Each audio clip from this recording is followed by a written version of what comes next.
छोटे बड़े सभी लोगों को सच्चा नूतन प्यार मिले। हिंदू मुस्लिम भाई भाई सबको नई बहार मिले।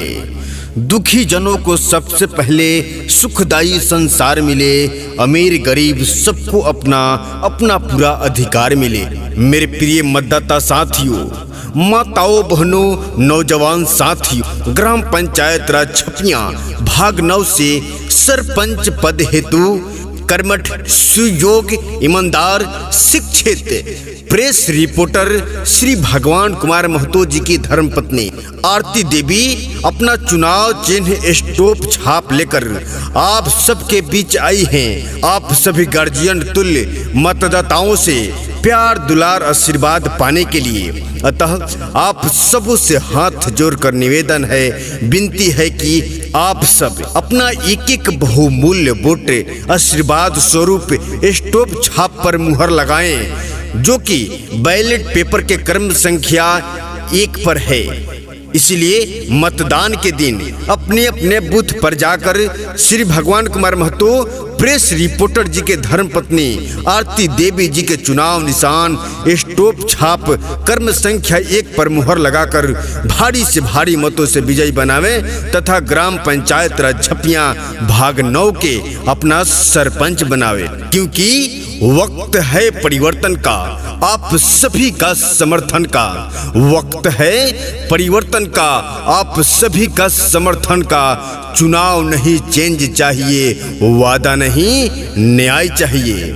मेरे प्रिय मतदाता साथियों, श्री भगवान कुमार महतो प्रेस रिपोर्टर आप सबों के न्याय और विकास के लिए आपके पंचायत में अमीर गरीब छोटे बड़े को एक समान हक के लिए आवाज उठाते हैं। इसलिए आप सब इनका साथ दीजिए, अपनी ताकत दिखाएं, क्योंकि ये आपका मत है, आपका अधिकार है एक सही प्रतिनिधि चुनने का, जो कि आपके क्षेत्र में, आपके पंचायत में निष्पक्ष भाव से न्याय करे, निष्पक्ष भाव से अमीर गरीब किसान मजदूर छोटे बड़े को एक समान हक दिलाने की बात करे, मान सम्मान दिलाने का बात करे।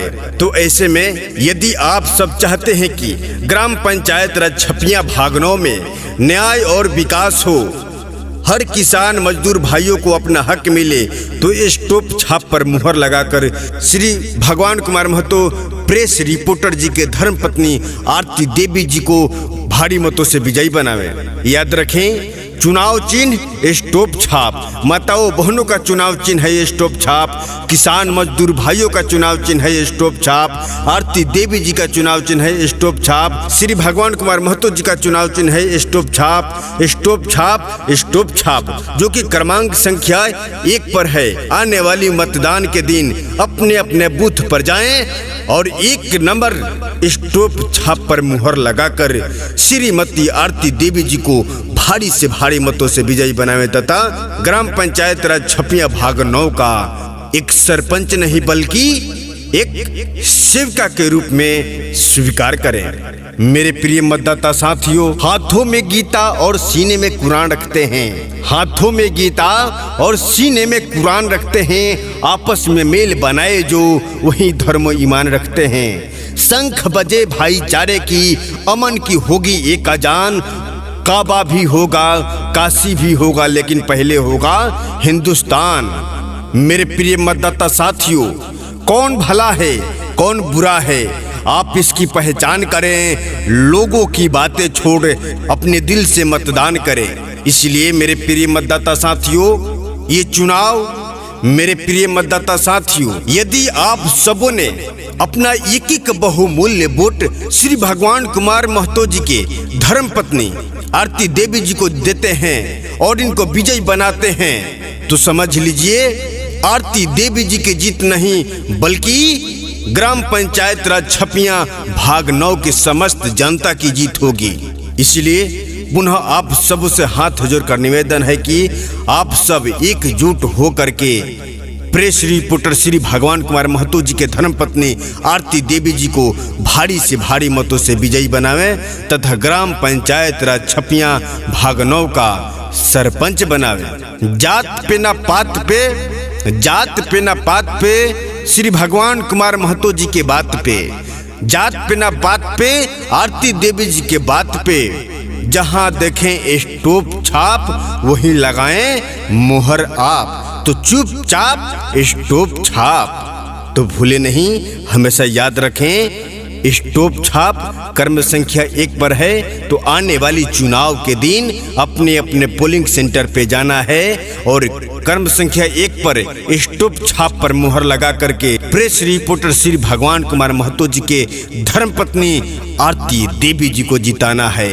इसी के साथ श्री भगवान कुमार महतो जिंदाबाद, आरती देवी जिंदाबाद, स्टोप छाप जिंदाबाद, स्टोप छाप जिंदाबाद, जिंदाबाद जिंदाबाद, आरती देवी जिंदाबाद, जिंदाबाद जिंदाबाद, श्री भगवान कुमार महतो जिंदाबाद, जिंदाबाद जिंदाबाद, स्टोप छाप जिंदाबाद, जिंदाबाद जिंदाबाद, आरती देवी जिंदाबाद, जिंदाबाद जिंदाबाद, श्री भगवान कुमार महतो जिंदाबाद, जिंदाबाद जिंदाबाद, स्टोप छाप जिंदाबाद, जिंदाबाद जिंदाबाद, आरती देवी जिंदाबाद, जिंदाबाद जिंदाबाद, श्री भगवान कुमार महतो जिंदाबाद, जिंदाबाद जिंदाबाद, स्टोप छाप जिंदाबाद, जिंदाबाद जिंदाबाद, आरती देवी जिंदाबाद, जिंदाबाद जिंदाबाद, श्री भगवान कुमार महतो जिंदाबाद, जिंदाबाद जिंदाबाद, स्टोप छाप जिंदाबाद, जिंदाबाद जिंदाबाद, आरती देवी जिंदाबाद, जिंदाबाद जिंदाबाद, श्री भगवान कुमार महतो जिंदाबाद, जिंदाबाद जिंदाबाद, स्टोप छाप जिंदाबाद, जिंदाबाद जिंदाबाद, आरती देवी जिंदाबाद, जिंदाबाद जिंदाबाद, श्री भगवान कुमार महतो जिंदाबाद, जिंदाबाद जिंदाबाद। ध्यान दी सभे, ग्राम पंचायत राज छपिया भाग 9 से सरपंच पद हेतु कर्मठ सुयोग ईमानदार प्रेस रिपोर्टर जन जन की आवाज उठावेला श्री भगवान कुमार महतो जी के धर्मपत्नी आरती देवी जी।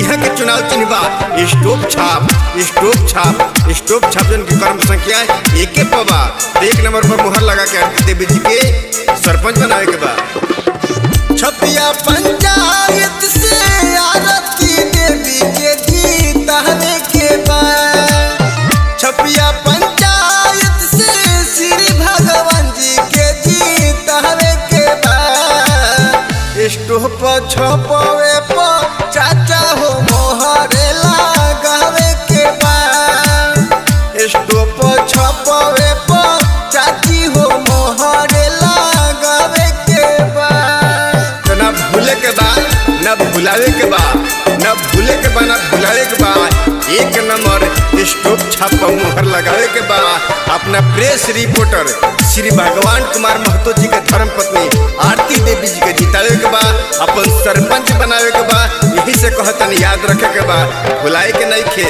ए चाचा, ए चाची, आरती देवी जी के जीतना पूरा ग्राम पंचायत राज छपिया के जीत हुई, ऐसे ध्यान देवे के बाद भुलाए के नहीं खे। स्टोप छाप, स्टोप छाप। 5 साल बाद फिर आइल बाटे मौका, कोडे में चुनाव भैया खोइह जानी धोखा। ये खाली के चूक 5 साल तक पछताए के पड़ी, यही से कहतनी। हाँ 5 साल बाद फिर आइल बाटे मौका, कोडे में चुनाव भैया खोइह जानी धोखा। एकजुटा होके अब की विजयी के झंडा लहरावे के बाद, एकजुटा होके अब की विजयी के झंडा लहरावे के बाद, स्टोप छपवे पर काका हो मोहरे लगावे के बाद, आरती देवी जी के अपन सरपंच बनावे के बाद। तो याद रखे के बाद ये अपन चुनाव चिन्ह है स्टोप छाप, किसान मजदूर भाई जी की चुनाव चिन्ह है स्टोप छाप, आरती देवी जी के चुनाव चिन्ह स्टोप छाप। प्रेस रिपोर्टर जी हमनी के जन जन की आवाज उठावेला, हक की बात करेला श्री भगवान कुमार महतो जी के चुनाव चिन्ह स्टोप छाप।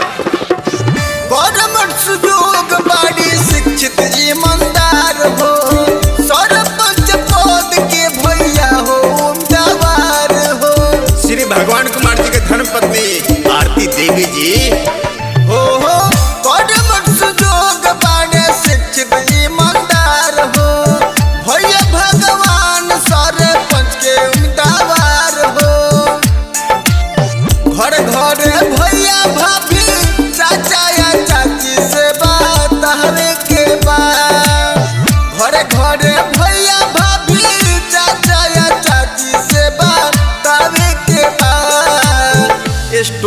छपावे पिया हो मोहरे लगावे के बाद आरती देवी जी के अपने सरपंच बनावे के बाद छपिया पंचायत से आरती देवी के जीतावे के बाद छपिया पंचायत से श्री भगवान जी के जीतावे के बाद स्टोप छपावे चाचा हो मोहरे लगावे के बाद स्टोप छपावे चाची हो मोहरे लगावे के बाद। सत्यम रिकॉर्डिंग स्टूडियो खोड़ी पाकर।